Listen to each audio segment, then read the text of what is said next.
Hello കൂട്ടുകാരെ, എല്ലാവർക്കും മഞ്ജുശ്രീ കുക്കിങ്ങിലേക്ക് സ്വാഗതം. ഇന്ന് ഞാൻ ഉണ്ടാക്കുന്നത് പൊങ്കൽ സ്പെഷ്യൽ ചക്കര പൊങ്കലാണ്. ഇത് തമിഴ്നാടിൻ്റെ സ്പെഷ്യൽ ആയിട്ടുള്ള ഒരു സ്വീറ്റ് ഡിഷാണ്. വളരെ ടേസ്റ്റുള്ള ഈ സ്വീറ്റ് ഡിഷ് നിങ്ങൾ എല്ലാവരും ഉണ്ടാക്കി നോക്കണം. അതിനു മുമ്പ് ആദ്യമായിട്ടാണ് ഈ വീഡിയോ കാണുന്നതെങ്കിൽ ചാനൽ സബ്സ്ക്രൈബ് ചെയ്യാൻ മറക്കരുത്.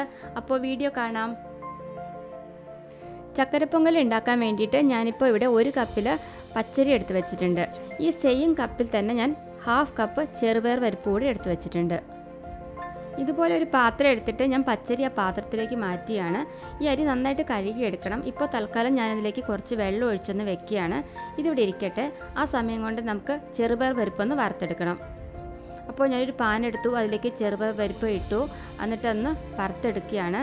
2-3 മിനിറ്റ് സമയം എടുത്തൊന്ന് വറുത്തെടുത്താൽ മതി. ഒരുപാട് വറുത്തിട്ട് അതിൻ്റെ കളറൊന്നും ചേഞ്ച് ആയിട്ട് പോകരുത്. ചെറുപയർ പരിപ്പ് വറുത്തെടുത്ത് കഴിഞ്ഞു. ഇനി ഇത് രണ്ടും കൂടെ നന്നായിട്ട് കഴുകിയെടുക്കണം.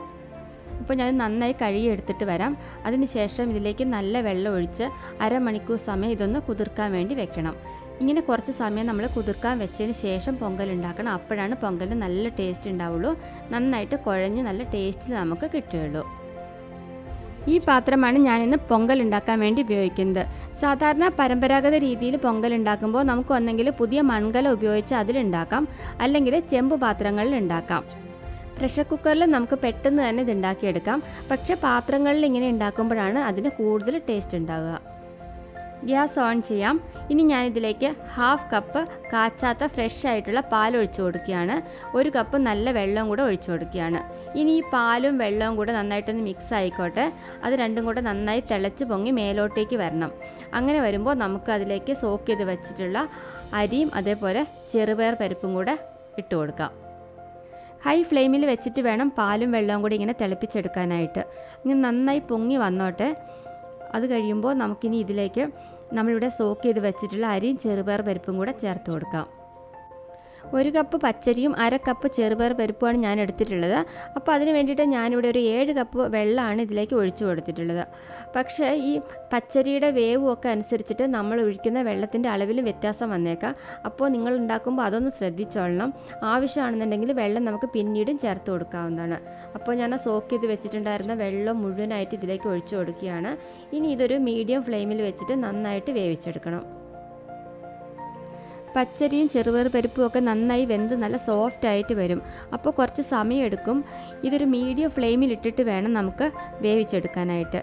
ഇടയ്ക്ക് ഇങ്ങനെ നന്നായിട്ടൊന്ന് മിക്സ് ചെയ്ത് കൊടുക്കണം, അല്ലെങ്കിൽ ചിലപ്പോൾ കലത്തിൻ്റെ അടിയിലേക്ക് പിടിച്ചു പോകാനുള്ള സാധ്യതയുണ്ട്. അരിയും ചെറുപയർ പരിപ്പും ഒക്കെ നന്നായി വെന്ത് നല്ല സോഫ്റ്റ് ആയിട്ടുണ്ട്. ഞാൻ അതിലേക്ക് ഒരു 2 കപ്പ് ശർക്കര ചേർത്ത് കൊടുക്കുകയാണ്. ഇത് നല്ല ശർക്കരയാണ്, കല്ലൊന്നുമില്ല, എനിക്കറിയാം. അതുകൊണ്ട് ഞാൻ ഡയറക്റ്റ് ആയിട്ട് ശർക്കര ചേർത്ത് കൊടുക്കുകയാണ്. കല്ലൊക്കെ ഉണ്ടെന്ന് വല്ല സംശയം ഉണ്ടെങ്കിൽ അത് വെള്ളത്തിൽ അലിയിച്ചെടുത്തതിന് ശേഷം മാത്രമാണ് ചേർത്ത് കൊടുക്കാവുള്ളൂ. ശർക്കര അങ്ങനെ വെള്ളത്തിൽ അലിയിച്ച് ചേർത്ത് കൊടുക്കുകയാണെങ്കിൽ വെള്ളത്തിൻ്റെ അളവ് ശ്രദ്ധിക്കണം.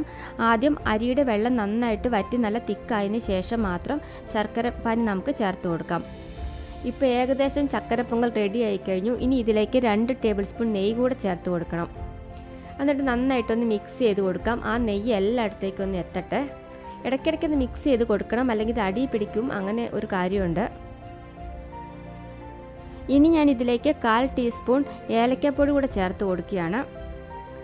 ഇപ്പോൾ നമ്മുടെ ചക്കര പൊങ്കൽ ഏകദേശം റെഡി ആയി കഴിഞ്ഞു. നന്നായിട്ടൊന്ന് മിക്സ് ചെയ്ത ശേഷം ഇത് ഞാൻ അടുപ്പത്തുനിന്ന് വാങ്ങി വയ്ക്കുകയാണ്. ഇനി ഇതിലേക്ക് അണ്ടിപ്പരിപ്പും മുന്തിരിങ്ങയും കൂടെ വറുത്തിടണം. അതിനുവേണ്ടി ഒരു പാൻ അടുപ്പത്ത് വെച്ചു. അതിലേക്ക് 2 ടേബിൾ സ്പൂൺ നെയ്യ് ഒഴിച്ചു കൊടുത്തു. ആ നെയ്യൊന്ന് മെൽറ്റായിട്ട് വരുമ്പോൾ അതിലേക്ക് ഇനി ആവശ്യത്തിനുള്ള അണ്ടിപ്പരിപ്പ് ചേർത്ത് കൊടുക്കാം. ഞാനിവിടെ ഒരു 12 അണ്ടിപ്പരിപ്പ് എടുത്തിട്ടുണ്ട്. നടുക്കൊന്നൊന്ന് മുറിച്ചെടുത്തിട്ടാണ് ഉള്ളത്. അത് ഇതിലേക്ക് ഇട്ട് കൊടുത്തു. ഒന്ന് ചെറുതായിട്ടൊന്ന് ഫ്രൈ ആയിട്ട് വരുമ്പോൾ നമുക്കിതിലേക്ക് മുന്തിരിങ്ങ കൂടെ ചേർത്ത് കൊടുക്കാം. കാരണം മുന്തിരിങ്ങ നമുക്ക് പെട്ടെന്ന് തന്നെ ഫ്രൈ ആയി കിട്ടും. അണ്ടിപ്പരിപ്പ് ആവാനാണ് ഇത്തിരി സമയം എടുക്കുക. അപ്പോൾ മുന്തിരിങ്ങ കൂടി ഇട്ടിട്ട് നന്നായിട്ടൊന്ന് ഫ്രൈ ചെയ്തെടുക്കുക. ഒരു ഗോൾഡൻ കളർ ആകുമ്പോൾ നമുക്കിത് വാങ്ങി വയ്ക്കാം. ഇതിനി നമ്മളിവിടെ തയ്യാറാക്കി വെച്ചിട്ടുള്ള ചക്കര പൊങ്കലിൻ്റെ മുകളിലേക്ക് ഒഴിച്ചു കൊടുക്കാം. എന്നിട്ട് നന്നായിട്ട് മിക്സ് ചെയ്ത് കൊടുക്കണം. ഈ നെയ്യ് എല്ലായിടത്തേക്കും എത്തിയിട്ട് നല്ലൊരു ടേസ്റ്റ് കിട്ടാനായിട്ടാണ് അങ്ങനെ ചെയ്യുന്നത്. ഇത് ഉണ്ടാക്കുമ്പോൾ തന്നെ ഇതിൻ്റെ സ്മെല്ല് കൊണ്ട് നമുക്കിത് കഴിക്കാൻ തോന്നും. അതുപോലത്തെ ഒരു സ്മെല്ലാണ്. അപ്പോൾ നിങ്ങളെല്ലാവരും വീട്ടിലുണ്ടാക്കി നോക്കണം. ഈ പൊങ്കലിന് നിങ്ങളിത് സ്പെഷ്യലായിട്ട് ഉണ്ടാക്കുമെന്ന് വിചാരിക്കുന്നു. അപ്പോൾ അടുത്ത ദിവസം വേറൊരു വീഡിയോ ആയിട്ട് വീണ്ടും കാണാം. Bye bye.